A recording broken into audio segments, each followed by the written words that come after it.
एक हाथ काटा कि दो हाथ काटा और सर काटा, तब भी मान नहीं रहा था। जहां जहां उसके खून की बूंद पड़ती थी वो फिर खड़ा हो जाता था। तो एक साथ इतनी देवियां खड़ी हो गईं और लपलपाती जीभ, नमस्तस्यै नमस्तस्यै नमस्तस्यै नमो नमः। बड़ा विशद वर्णन है वहां पर कि कैसे फिर शेर ने जा करके किस राक्षस की कैसे गर्दन तोड़ी और कैसे मारा। तो बात ये भी नहीं है कि तुम इन 9 दिनों में कोई खास आचरण कर लोगे तो माँ प्रसन्न हो जाएंगी। तो उनका जो केंद्रीय प्रमुख ग्रंथ है वहीं जाना पड़ेगा ना। जो उसको समझ जाएगा वो सचमुच मुक्ति पाएगा। जन्म भी वही देती हैं, मृत्यु भी वही देती हैं और मुक्ति भी वही देती हैं। कि जाओ और उनसे कहो कि दुनिया की सब ऊंची ऊंची चीजें हमने ले ली हैं, तो तुम दुनिया की अगर सबसे रूपवती हो तो तुम्हें भी हमारे पास होना चाहिए। एक के बाद एक आते आते पिटते जाते हैं, आते आते पिटते जाते हैं। प्रकृति के माध्यम से अपनी मनोकामना पूरा करना चाहता है, भोगना चाहता है, उसका असुरों जैसा हाल होता है, मारा जाता है। क्योंकि वो जैसे सबकी अम्मा है वैसे ही समय की भी, काल की भी माँ है। कि वो सब कुछ जो तुम देख सकते हो, सोच सकते हो, अनुभव कर सकते हो, वो सब कुछ देवी ही है। और हम सोचते हैं कि इन्हीं पाशविक वृत्तियों के और नंगे प्रदर्शन का नाम है त्योहार मनाना। माँ को इतना रुष्ट करोगे तो जीवन में दुख नहीं रहेगा तो क्या रहेगा। छोटा या दबा हुआ या हीन मत अनुभव करिएगा कि दुनिया ऐसे कर रही है, मैं नहीं कर रही। आसक्ति में दुख पाता है, इसके लिए पूरी कथा सुनाई जाती है। बहुत सांकेतिक कथा है, बहुत गहरी, बहुत सुंदर कथा है। और यही उद्देश्य है इन नवरात्रों का।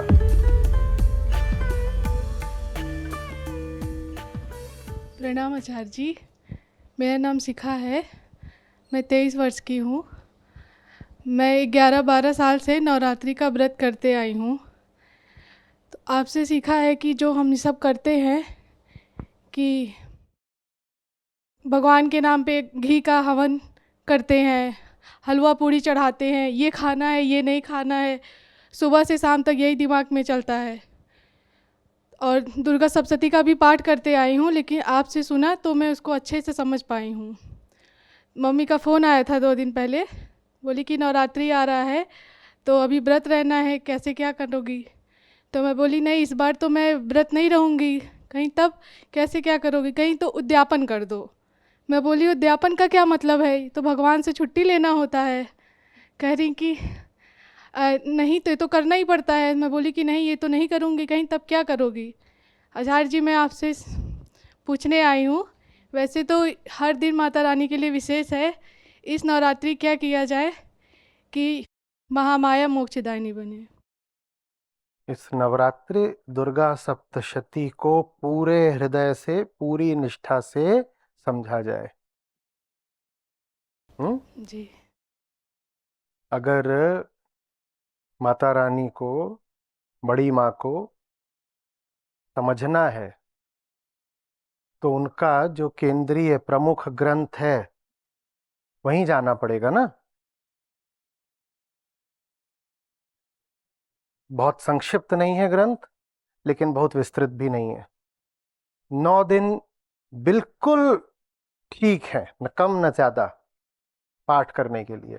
और पाठ माने ये नहीं कि बस संस्कृत बोल दी या सुन दी, पूरे हृदय से उसको समझना है, पूरे हृदय से। यही व्रत है, यही व्रत है। व्रती अहंकार यही है। हम जो है ना, हमें ही व्रत करना होता है ना, तो अहम ही व्रत उठाता है। व्रत माने संकल्प, अहम ही व्रत उठाता है। और एक ही संकल्प शुभ होता है, कौन सा? मैं जो हूं मुझे वैसा नहीं रहना है। तो जो कुछ मुझे मेरे जैसा नहीं रहने में सहायक हो, मुझे उसकी संगति करनी है, मुझे उससे निष्ठा रखनी है। बहुत अच्छे से हम समझना चाहते हैं कि जीवन माने क्या, देह माने क्या, प्रकृति माने क्या। ये जन्मदायिनी, मुक्तिदायिनी माँ है कौन? और दुर्गा सप्तशती शुरू ही ऐसे होती है कि बताइए कौन है। और आपके लिए है दुर्गा सप्तशती, ये भी साफ साफ बता दिया जाता है। कथा याद है ना, हम लोगों ने बहुत बार चर्चा करी है कि वो 2 जने, कौन है, क्या नाम है उनका? हाँ, जो जा रहे हैं महर्षि के पास, और दोनों ने लगभग यही तय कर लिया है कि समाज संसार से ही नहीं, जीवन से ही वैराग्य ले लेंगे, जीने से ही कोई लाभ नहीं। दोनों को ही धोखा मिला है, छल मिला है, उम्मीदें टूटी हैं, दुख में है बहुत, लेकिन उसके बाद भी संसार से उनकी आसक्ति जा नहीं रही है, न वैश्य की और न ही राजा की। तो ये दोनों जाते हैं, वहां मेधा मुनि का आश्रम है, वहां पर अपना बैठते हैं, और तो इनका ही दुख दूर करने के लिए, इनके आंखों पर जो मोह छाया हुआ है उसको हटाने के लिए ही फिर मां क्या है, जीवन क्या है, और क्यों व्यक्ति आसक्ति में दुख पाता है, इसके लिए पूरी कथा सुनाई जाती है। बहुत सांकेतिक कथा है, बहुत गहरी, बहुत सुंदर कथा है। जो उसको समझ जाएगा वो सचमुच मुक्ति पाएगा, और यही उद्देश्य है इन 9 रातों का। सिर्फ रिचुअल्स से काम नहीं चलने वाला भाई। जो आपने जो भी बोला, घी शक्कर हलवा पूड़ी, वो आपको करना है तो करें, पर वो पर्याप्त किसी हालत में नहीं है। और कुछ ऐसा जिसमें मां के ही जो बच्चे हैं, सब पशु पक्षी, आप उनको हानि पहुंचाएंगे तब तो मां को बिल्कुल अच्छा नहीं लगने वाला, बिल्कुल भी नहीं। जब कथा शुरू होती है तो उसमें दृश्य मालूम है ना क्या बताया जाता है? क्या कि मुनि बैठे हुए हैं, कुछ बात कर रहे हैं, कुछ सुना रहे हैं, और जितने अलग अलग तरीके के पशु हैं सब उनको घेर कर बैठे हुए हैं।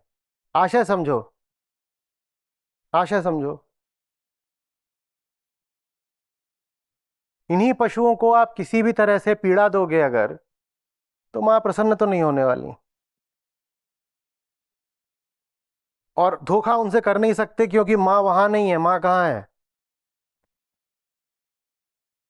सब कुछ मां ही मां है बेटा, पूरा ब्रह्मांड वही है, प्रकृति ही है सिर्फ, और क्या है?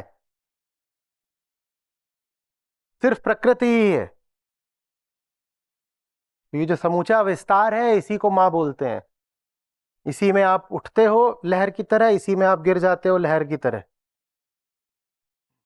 जन्म भी वही देती हैं, मृत्यु भी वही देती हैं, और मुक्ति भी वही देती हैं। कथा समाप्त होती है तो दोनों से कहा जाता है, अच्छा बताओ क्या चाहिए, तुम लोगों ने बड़ी तपस्या करी।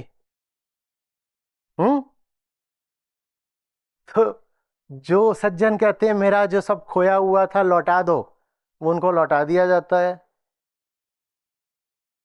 लेकिन उससे ऊंची चीज है कि उनसे मांगा जाता है कि हमें इस पूरे झंझट से मुक्ति ही दे दो। मुक्ति देने वाली भी मां ही है। अब ये तुम्हारे ऊपर है कि तुम उनसे जन्म मृत्यु मांगते हो, मांगना है तो मांग लो, और तुम्हारे ऊपर है कि तुम मुक्ति मांगते हो, मुक्ति मांगनी है तो मांग लो। मांगने का तरीका क्या है? ऐसे हाथ जोड़ के मां यहां खड़ी होंगी वरदान मांगोगे, ये तरीका है? नहीं। मां का ही जो ग्रंथ है उसको समझो, समझो, समझो। पुराना नहीं ग्रंथ है वो। आज की जितनी समस्याएं हैं समकालीन समाज की, आदमी के पगलाने से लेकर क्लाइमेट चेंज तक, तुम्हें सबका मूल वहां समझ में आएगा। जब ये सब राक्षस समाप्त हो जाते हैं तो इनकी समाप्ति के क्या लक्षण वहां बताए जाते हैं? नदियां साफ हो गई, पहले की तरह बहने लगी, सूरज की रोशनी पहले जैसे हो गई, धुआं छट गया। ये असुरों का काम था कि उन्होंने प्रकृति पूरी बर्बाद कर रखी थी, और मां प्रकृति ही है। असुरों का संहार माने प्रकृति को उसके निर्मल रूप में वापस लाना। और प्रकृति के साथ छेड़छाड़ करते हो तो मां ने जो करा सब इनके साथ, शुंभ निशुंभ वगैरह के साथ, महिषासुर, वही फिर होता है। अभी जितना तुम प्राकृतिक उपद्रव देख रहे हो वो और क्या है? वो मां का प्रकोप ही समझो। प्रकृति के साथ छेड़छाड़ करोगे तो फिर प्रकोप के लिए तैयार रहो। और ये कोई संयोग मात्र नहीं है कि जब हम ग्रंथ के बिल्कुल शिखर की ओर पहुंचते हैं, तीसरे खंड में, तो वहां क्या बताया जाता है कि माता एक रूपवती स्त्री का, हाँ, देह लेकर के कहां पर स्थित है? हिमालय पर। हिमालय पर।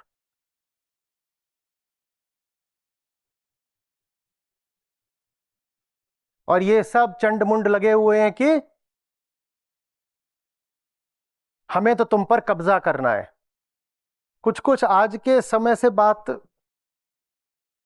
मिलती हुई दिख रही है कि हमें हिमालय चाहिए, हिमालय चाहिए, तो वो अपने इन दो दूतों को भेजते हैं। क्या है दूतों का नाम? हाँ, फुसफुसाओ। चंड मुंड। हाँ, चंड मुंड। हाँ, कि जाओ और उनसे कहो कि दुनिया की सब ऊंची ऊंची चीजें हमने ले ली हैं, तो तुम दुनिया की अगर सबसे रूपवती हो तो तुम्हें भी हमारे ही पास होना चाहिए। तो कहती हैं मैं तो ऐसे ही हूं, साधारण सी स्त्री, पर मैंने एक शर्त रखी है, जो मुझे परास्त कर देगा मैं उसकी हो जाऊंगी। तो वो मुझे अपने साथ ले आना चाहते हैं, आए मुझे परास्त कर दे। वो जाते हैं तो फिर वो सब वहां कांड चलता है, धूम्रलोचन और ये और वो, एक के बाद एक आते आते हैं, पिटते जाते हैं, आते आते हैं, पिटते जाते हैं। मतलब समझ रहे हो?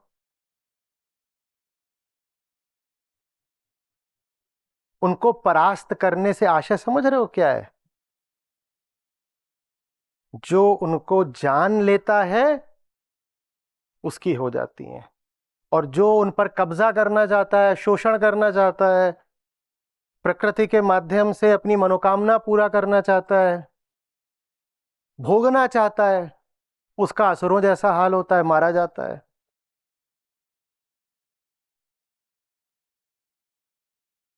और जो प्रकृति को देखकर जानकर कुछ सीख नहीं पा रहा, मंदिर मस्जिद वगैरह उसके काम नहीं आएंगे, क्योंकि सीखना तो आपको अंततः जीवन से ही है। मेरे पास भी आएंगे तो मैं आपको भेजता तो जीवन की ओर ही हूं ना, जाओ आत्मावलोकन करो, जाओ अपनी जिंदगी को देखो।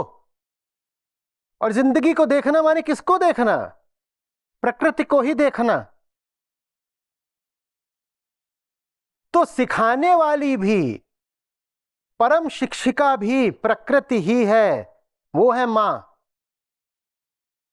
बोधदायिनी भी, जैसे हमने कहा जन्मदायिनी, मृत्युदायिनी, मुक्तिदायिनी, वैसे ही बोधदायिनी भी प्रकृति ही है।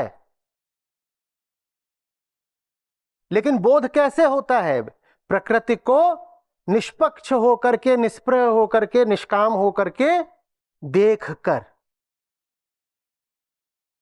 सारी सीख वहां निहित है, सब देख लोगे अगर जीवन को देख लिया। कुछ ऐसा नहीं है जो जीवन आपको नहीं सिखा सकता।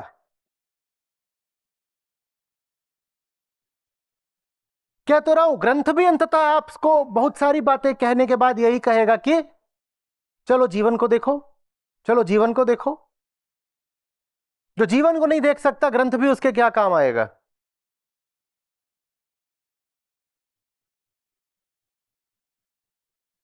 हमने लेकिन अपने गहरे से गहरे और ऊंचे से ऊंचे पर्वों का मजाक बनाकर रख दिया है ना? है ना?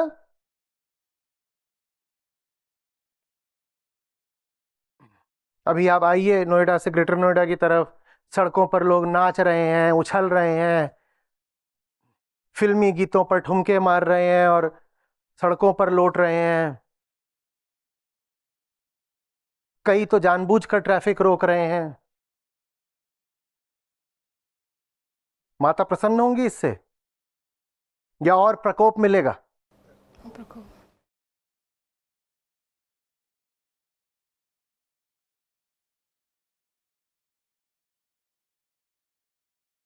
हम निरूपित भले ही करते हो माता को एक छवि से, पर माता बहुत बड़ी हैं, वो एक छवि में नहीं समाने वाली।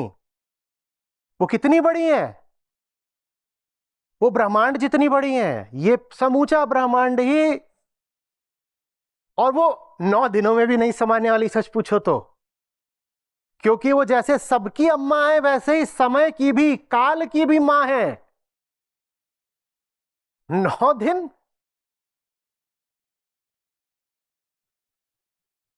अभी हम बात कर रहे थे ना, टाइम और स्पेस इनसेपरेबल होते हैं। तो अगर वो पूरे ब्रह्मांड की मां है, तो फिर टाइम की भी तो मां हो गई। तो बात यह भी नहीं है कि तुम इन 9 दिनों में कोई खास आचरण कर लोगे तो मां प्रसन्न हो जाएंगी। मां से छुप कर कहां जाओगे? एक एक कोशिका मां है, कैसे छुपाओगे?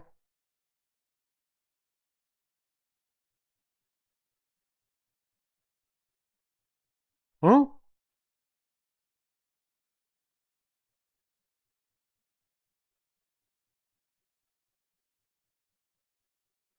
देखा है, जो रेपिटिशन का तरीका है वो कितने अच्छे से इस्तेमाल करती है दुर्गा सप्तशती, ये बताने के लिए वो कि तुम जो कुछ भी सोच सकते हो वो सब मां ही है।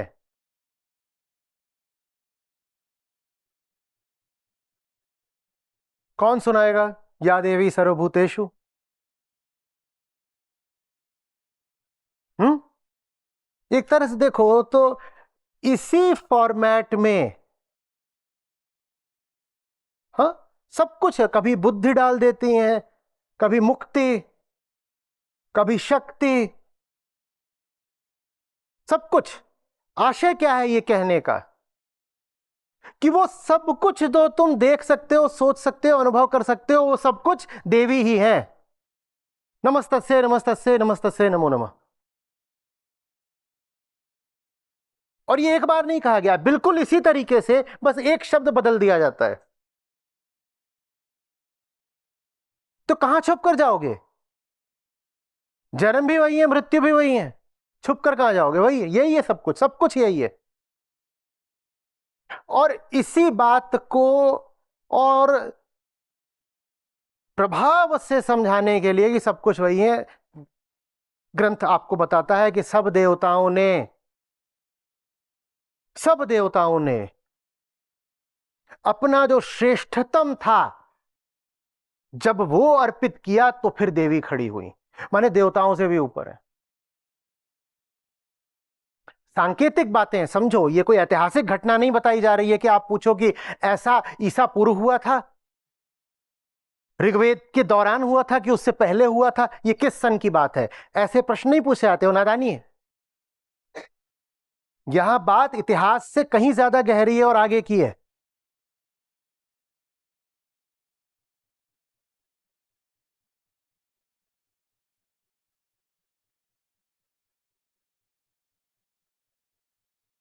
कि सत्य तक भी मात्र प्रकृति के ही माध्यम से पहुंच सकते हो। तो तुम्हारे लिए तो प्रकृति ही पहली चीज हुई ना, ठीक वैसे ही जैसे गुरु गोविंद दो खड़े काके लागो कैसे पहुंचोगे गोविंद तक? सामने तुम्हें एक सगुण, सगुण माने गुण सारे किसके होते हैं? त्रिगुणात्मक कौन है? प्रकृति। सामने एक सगुण गुरु चाहिए ना, नहीं तो गोविंद तक पहुंचने के लिए कोई सीढ़ी ही नहीं है, वो तो आसमान में बैठे हैं। निराकार तक साकार के हाथ कैसे पहुंचेंगे? तो प्रकृति ही सीढ़ी है, प्रकृति ही गुरु है, प्रकृति ही बोधदायिनी भी है। और जो प्रकृति की उपेक्षा करके या शोषण करके भौतिक सुख पाना चाहता है, वो भौतिक जगत में पिटता है। और जो प्रकृति की उपेक्षा करके आध्यात्मिक उन्नति पाना चाहता है, वो अध्यात्म में पिटता है।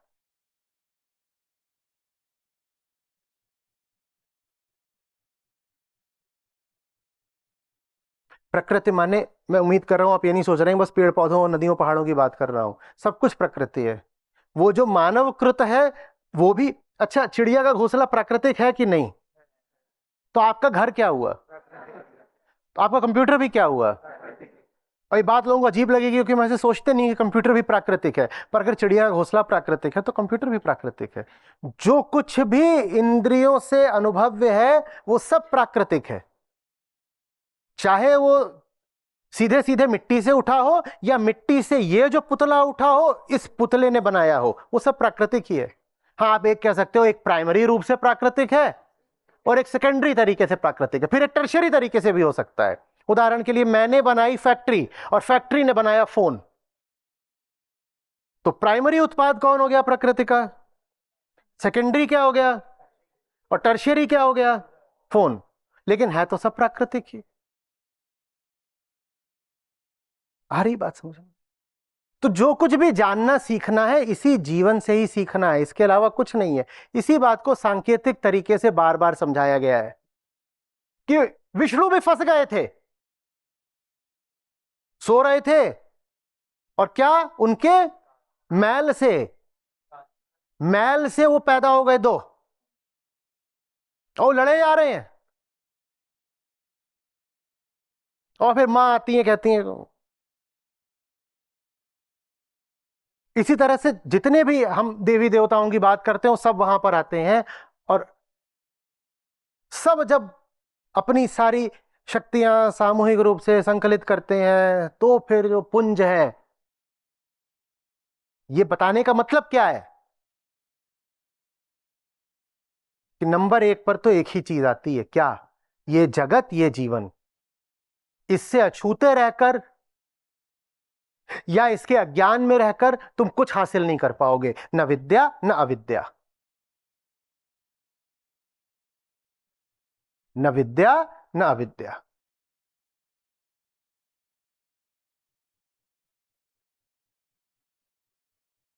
आ रही बात समझ में? हमें ऊंचा दर्शन मिला, हमें ऊंचे ऊंचे संकेत मिले, ज्ञान के साथ प्रेम आता ही आता है। जो ज्ञानी पूर्वज थे हमारे, उन्होंने हमारे प्रेम में हमें उच्चतम ग्रंथ दिए, पर हम ऐसी नालायक संतानें निकले हैं कि देखो हमने क्या का क्या बना दिया। क्या हमें दिया गया था, क्या विरासत थी, और हमने उसका क्या कर डाला है।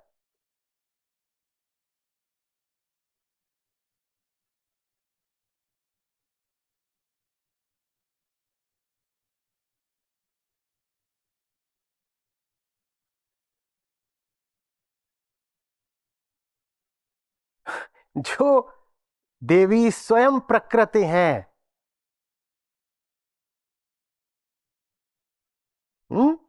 महामाया है, उनके पर्व पर तुम और ज्यादा जानवरों को काटते हो।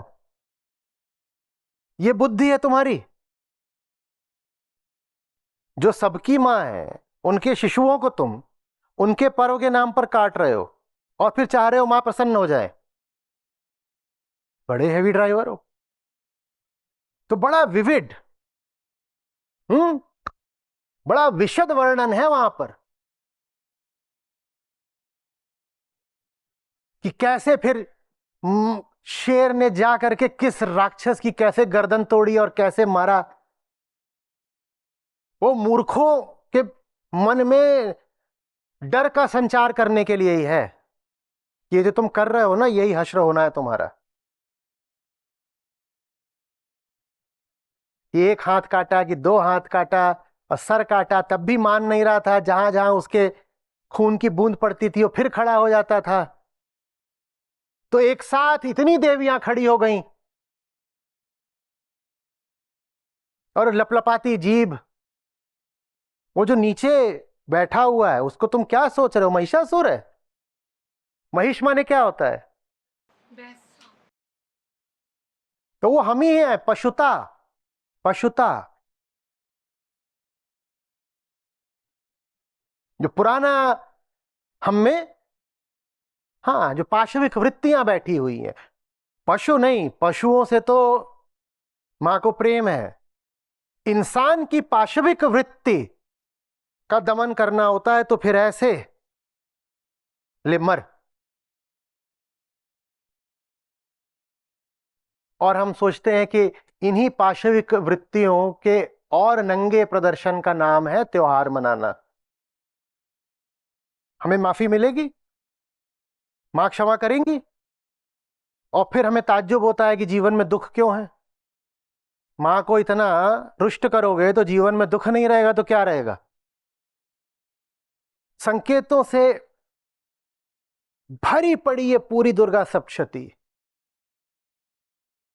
शब्द में, पात में, श्लोक में, हर जगह सब कुछ सांकेतिक है। हम इतनी बार चर्चा कर चुके हैं उस पर, कितने घंटों तो हमने बात करी है, एक एक श्लोक पर बात करी है।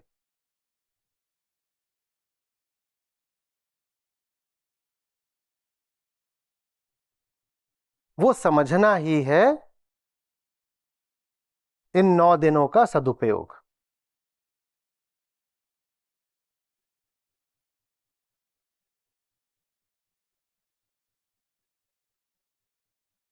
आ रही है बात समझ में? और छोटा या दबा हुआ या हीन मत अनुभव करिएगा कि दुनिया ऐसे कर रही है, मैं नहीं कर रही। माता आप पर ही प्रसन्न होने वाली हैं।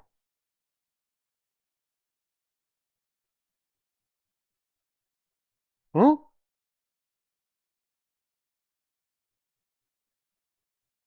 सही काम करने में लज्जा कैसी, ग्लानि कैसी। एक सज्जन आए, बोले अरे मां भी तो मांस खाती हैं और मदिरा पीती हैं। तो मैंने चिन्हित करके लिख करके बताया कि श्लोक है, साफ साफ पढ़ो क्या कह रही है सप्तशती। सप्तशती कह रही है असुरों का मांस खाती हैं और उनके रक्त को मदिरा की तरह पीती हैं। ये नहीं कहा जा रहा है कि तुम भी मांस खाओगे तब जाके नवदुर्गा मनेंगी।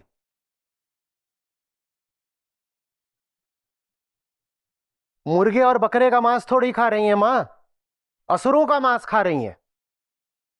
और वो बात भी सांकेतिक है कि असुरों का संहार किया जा रहा है।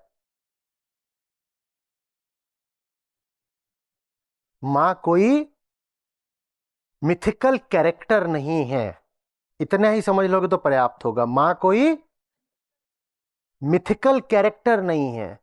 ये समूची प्रकृति, ये अस्तित्व, पूरा ब्रह्मांड जिसमें दृश्य और दृष्टा दोनों शामिल हैं, इसको ही कहा जाता है मां।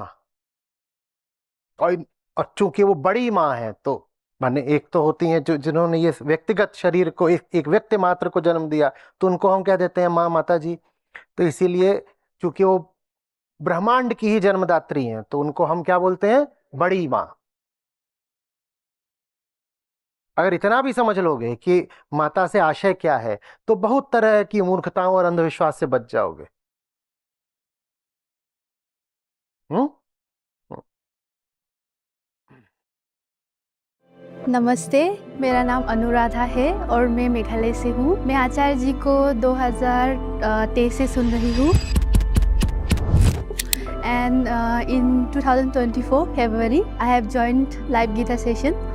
उसके बाद मेरे जीवन में काफ़ी चेंजेस आए हैं, जैसे कि मेरे लाइफ में बहुत क्लैरिटी आने लगी है। पढ़ाई में मैं ज़्यादा फोकस कर सकती हूँ, ज़्यादा डिस्ट्रैक्शन फील नहीं होता। मेरे रिलेशनशिप भी अच्छे होने लगे लोगों के साथ, और मैं जिम जाना शुरू किया और एक फोकस जो है लाइफ में ये आने लगा, और मुझे क्लैरिटी आने लगी कि क्या चीज़ मेरे लिए अच्छी है और क्या नहीं। इसके लिए thank you to Acharya ji, thank you.